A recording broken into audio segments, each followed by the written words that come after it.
ये जिसकी कथनी में है, इसकी दृष्टि में है, वो अगर कभी ये भी कह देगा कि ये शरीर जड़ है, तो उसके लिए वो कथन उसका विपरीत नहीं होगा, मिथ्या नहीं होगा, क्योंकि उसके दिमाग में है। भले ही वो कथनचित न लगाए, कथनचित शब्द का प्रयोग न करे, तब भी उसके लिए वो कथन सत्य है। लेकिन हमारी बुद्धि में ये बात स्पष्ट होनी चाहिए कि शरीर और जीव का जो संबंध है वो एकांत रूप से एक रूप नहीं है। अगर हम उसको एक रूप मान लेते हैं तो भी हम पर्याय मूढ़ कहलाएंगे। पर्याय मूढ़ शब्द का एक और आपको नया अर्थ बता रहा हूं। दो चीजों से मिली हुई कोई परिणति है, उसको किसी एक की मान लेना, ये भी पर्याय मूढ़ता है। इसलिए एकांत रूप से शरीर को जड़ कहना भी पर्याय मूढ़ता हो जाएगी। समझ आ रहा है? हाँ। और एकांत रूप से शरीर को जड़ कह करके हम अगर उसके लिए ये कहेंगे सब जड़ की क्रिया जड़ में ही होती है, चेतन में कुछ नहीं होता है, तो ये और बहुत बड़ा एकांत मिथ्यात्व हो जाएगा। समझ आ रहा है ना? कुछ लोग इसी बात को लेकर के जड़ की क्रिया जड़ में होती है, जड़ से ही जड़ का संबंध है, आत्मा से उस जड़ का कोई संबंध नहीं है, ऐसा कह करके जो है उस पर्याय को एकांत रूप से मान करके चलते हैं और एकांत रूप से उसकी व्याख्या करते चले जाते हैं।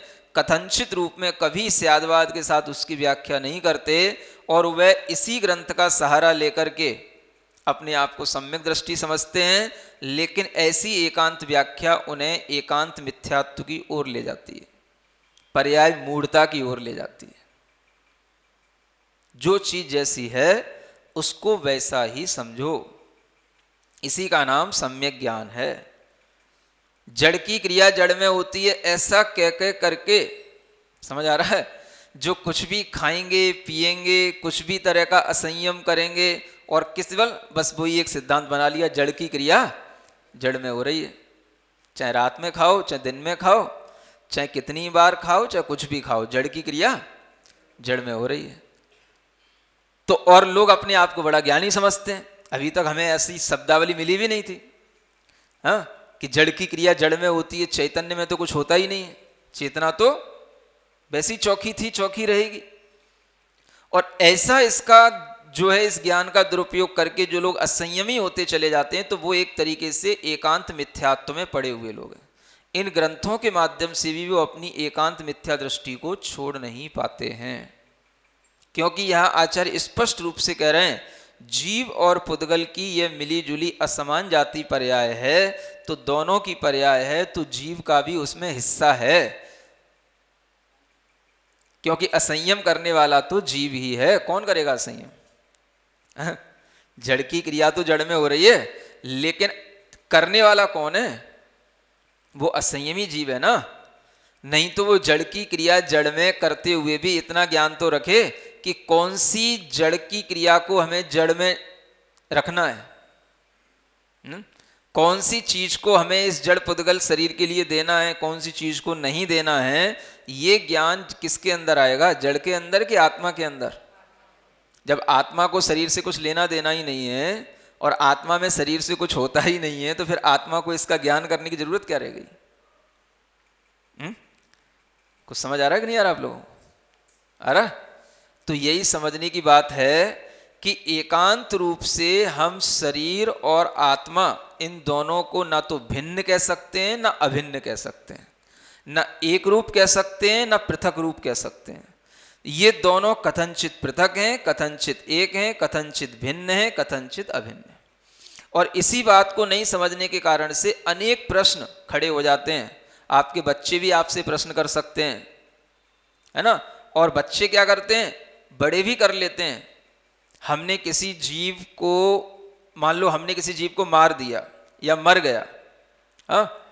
अब एक वह घर में रहने वाली माँ होती है जो कहती है अरे बेटा तूने क्या कर दिया, उस जीव के ऊपर पैर रख दिया, मार दिया, हाँ? सुन रहे हो? वो कहती है कच कच कच कच कच, ये क्या कर दिया है? वो उसको नमोकारमन सुनाने लग जाती है। और उसी घर में रहने वाला बेटा होता है, कहता है माँ तुम्हें पता नहीं है, जीव तो कभी मरता नहीं है, जीव तो अजर अमर है, तो मर क्या गया? शरीर तो उसका था ही नहीं, शरीर तो अपना अलग है जैसे उसका भी अलग है, तो क्या बाधा हो गई इसमें? जीव के ऊपर पैर रख दिया, जीव मर गया तो क्या हो गया? समझ आ रहा है? ऐसे प्रश्न घर के बच्चे भी करने लगे हैं और ऐसे प्रश्न जो है पढ़े लिखे मिथ्या दृष्टि लोग भी करते रहते हैं।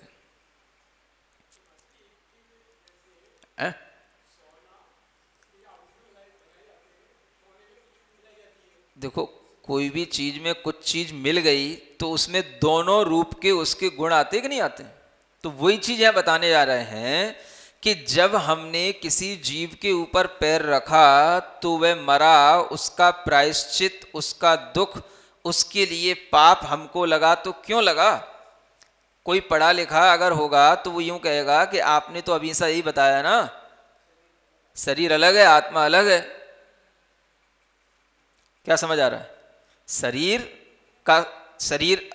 का स्वभाव अलग और आत्मा का स्वभाव अलग। शरीर अलग है आत्मा अलग है। हमने उसके ऊपर पैर रख दिया, शरीर को अलग और कर दिया, आत्मा को अलग कर दिया और उसके ऊपर उपकार कर दिया हमने। क्या समझ आया? तो उसको आप क्या समझाओगे? इसलिए कोई भी कथन करने से पहले समझ लिया करो कि हम क्या कहने जा रहे हैं। उसका कोई दुष्प्रभाव तो उसके ऊपर नहीं पड़ रहा और उसको मिथ्या ज्ञान के रूप में तो नहीं ले रहा, क्योंकि सामने वाला तो मिथ्या दृष्टि ही है, उसके ज्ञान में तो मिथ्यापन भरा ही हुआ है। आपने कोई सम्यक ज्ञान की बात उससे कही तो वह तो पहले उसको उसमें जाके वो मिथ्या ज्ञान में ही कन्वर्ट हो जाएगी। वो तो समझ आ रहा है?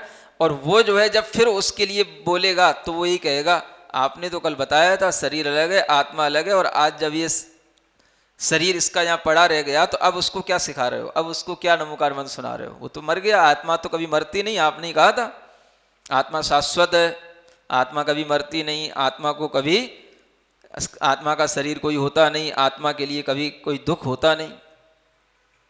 फिर क्यों दुख हो रहा है? तो उसको ये समझाने की बात है कि जब तक ये शरीर इस आत्मा से मिला हुआ है तब तक ये आत्मा और शरीर दोनों कथनचित मिले भी हैं और कथनचित अलग भी हैं। ये कथनचित कहना सीखो। मिले हैं इसलिए जिस चीज से वो मिला है उस चीज को पकड़े हुए है, उसको तुमने छुड़ा दिया उससे जबरदस्ती, तो उसका दुख उसको हुआ, वो तो नहीं छोड़ना चाह रहा था। जैसे कोई चीज आपके पास में रखी है, हमने आपसे जबरदस्ती कोई चीज छीन ली, आप उस चीज को हमें नहीं देना चाह रहे हो और आपने जो है उस चीज को, हमने उस चीज को पकड़ लिया, छीन लिया, तो क्या हुआ? आपको दुख हुआ। तो दुख का कारण क्या है? कि जिस चीज को हमने अपना माना था उस चीज को आपने हमसे छुड़ा लिया। तो हर जीवात्मा अपने शरीर को अपना मानता है, उसके शरीर को आपने उससे छुड़ा लिया, उसके कारण से वह उसको दुख होगा कि नहीं होगा? और दुख किसी को देना, इसी का नाम पाप है बेटा। ऐसे समझाना पड़ेगा आपको अपने बेटों को। क्या सुन रहे हो? तब उसकी समझ में आएगा कि हाँ, इसको दुख देने का नाम पाप है। और जो चीज जिसके साथ मिली हुई है, जो जिस चीज को बनाए रखना चाहता है, हमने उसको बीच में ही उसके लिए घात पहुंचा दिया, उसके शरीर को मार दिया, तोड़ दिया, हिंसा कर दी, इसके कारण से उसका शरीर छूट गया, लेकिन उसने दुख से, बड़े कष्ट से उस शरीर को छोड़ा। तो वही दुख हमारे लिए क्या हो गया? पाप का कारण हो गया। ये कहलाती है पर्यायों को भी अनेकांत दृष्टि से समझना, है ना? हाँ, पर्याय का मतलब केवल पर्याय नहीं होती है, पर्याय में भी द्रव्य मिला हुआ है। केवल लोग पर्याय पर्याय कहते हुए पर्याय दृष्टि करते रहते हैं। पर्याय दृष्टि तो कोई चीज होती नहीं है, कोई भी पर्याय बिना द्रव्य की तो होती नहीं है। तो जब द्रव्य उसके साथ जुड़ा हुआ है तो द्रव्य के साथ पर्याय को जानो। जो केवल पर्याय को जान रहा है या पर्याय कोई मान रहा है वो पर्याय मूढ़ है, लेकिन जो द्रव्य के साथ पर्याय को जान रहा है वो समग्र वस्तु को जान रहा है, समग्र पदार्थ को जान रहा है, इसलिए वह अनेकांत दृष्टि से सम्यक ज्ञानी कहलाता है। तो यही यहां बताया जा रहा है, पज्जय मूढ़ा ही पर समया। जो पर्यायों में मूढ़ हो जाते हैं उन्हें पर समय कहा गया है। अब पर समय का मतलब क्या होता है? समय माने टाइम, समय माने, अब यहां समय का मतलब क्या? आगे की गाथा में बताया जाने वाला है कि स्व समय क्या और पर समय क्या। लेकिन यहां पर समय का मतलब यही समझना चाहिए, समय माने आगम भी होता है, समय माने शास्त्र होता है, समझ आ रहा?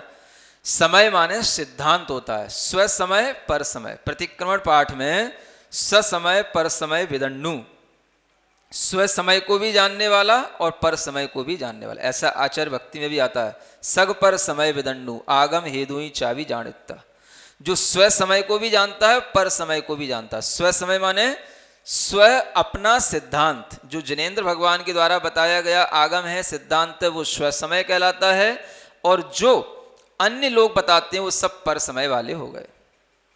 तो यहां पर समय का यही अर्थ अच्छा फिट होता है कि हम पर समय का मतलब इस गाथा में सिर्फ इतना ही समझें कि जो इस तरह से द्रव्य गुण पर्यायों की व्यवस्था को जान रहा है वो तो स्व समय वाला है, अपने स्व सिद्धांत को समझता है।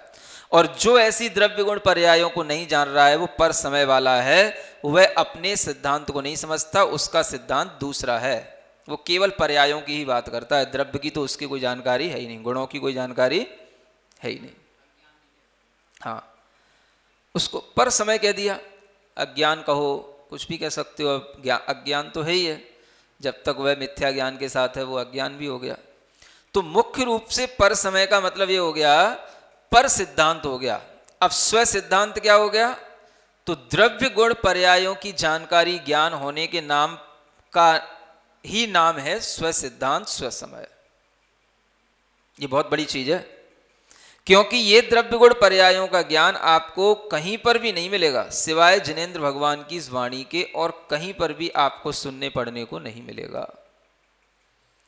जो इस ज्ञान को जान रहा है वो हो गया स्व समय वाला, और जिसको ऐसा ज्ञान नहीं है वो सब क्या हो गया? पर समय वाला। अब जैनियों से ही पूछ लो, जैनियों में भी कितने जैनी हैं स्व समय वाले और कितने हैं पर समय वाले? हाँ, समझ आ रहा है? जिनको द्रव्य गुण पर्यायों की कोई जानकारी नहीं है, जिनको वस्तु व्यवस्था की कोई जानकारी नहीं है कि संसार में कितने द्रव्य हैं, कैसे वस्तुओं का परिणमन चल रहा है, उनके लिए जैन होते हुए भी वो स्व समय वाले नहीं है, अपने स्व सिद्धांत को तो जान ही नहीं रहे। तो ये सब क्या है? वे भी सब पर समय कहो, उसके लिए भी हिम्मत करो। नहीं समझ आ रहा? जैन होते हुए भी पर समय बने हुए हैं, और पर समय वाले तो पर समय है ही हैं। जो इस सिद्धांत को नहीं जान रहे हैं तो वे केवल पर्यायों की खोजबीन में लगे रहते हैं। क्या समझ आ रहा है? द्रव्य के बारे में तो कोई जानता ही नहीं है। शरीर में भी खोजबीन करेंगे तो शरीर की पर्याय की खोजबीन करते रहेंगे, शरीर का जो मुख्य द्रव्य है जिसकी ये पर्याय है उसकी उन्हें कोई जानकारी नहीं होती।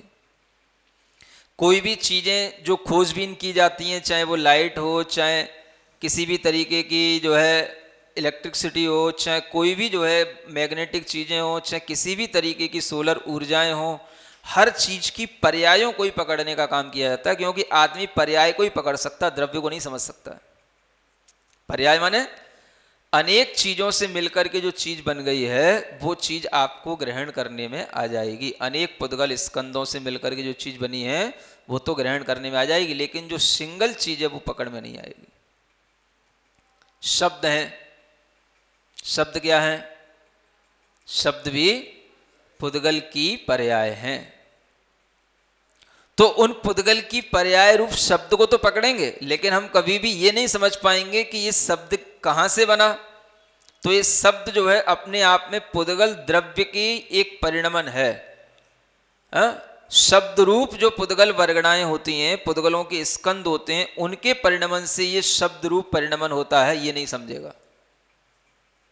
क्या समझ आ रहा है? दुनिया में अनेक दर्शन है, 6 दर्शन तो मुख्य ही हैं, और उन सभी दर्शनों में शब्द को कभी भी जड़ का, पुद्गल का पर्याय नहीं माना। हर कोई कहता है शब्द आकाश का गुण है, हाँ, शब्द किसका गुण है? आकाश का गुण है। सब दर्शनों में कहा गया है, क्योंकि वो आकाश में रहता है, आकाश में ही आता है, आकाश में ही जाता है, इसलिए वो आकाश का गुण है।